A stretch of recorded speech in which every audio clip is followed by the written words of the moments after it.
Big news for iPhone SE 4 fans. The iPhone SE 4 is expected to launch in early 2025, bringing some exciting updates after nearly 2 years since the SE 3. Two key leaks about the battery size and back cover have surfaced, giving us a glimpse of what's to come. According to McRumors, the iPhone SE 4, internally identified as D59, will feature the same 3,279 mAh battery used in the base model iPhone 14. Marking a massive 64% boost in capacity compared to the SE3's 2018 mAh. That's over 1,250 mAh more, promising longer battery life, a welcome improvement. Early prototypes reveal the SE4 using the A2863 lithium-ion battery, a cost-saving move, as Apple aims to keep the SE4 affordable by reusing existing components rather than introducing new premium hardware.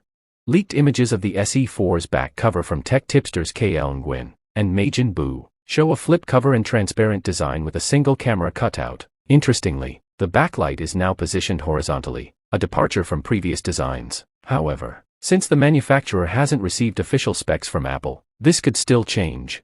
Other rumored updates include adopting the iPhone 14 design, adding a USB-C port, and introducing an action button. While these leaks are based on reliable sources, Apple's final design could still evolve before its 2025 release. What are your thoughts on the iPhone SE 4 leaks? Excited for the bigger battery? Drop your thoughts in the comments below, and I'll see you in the next video. Peace out.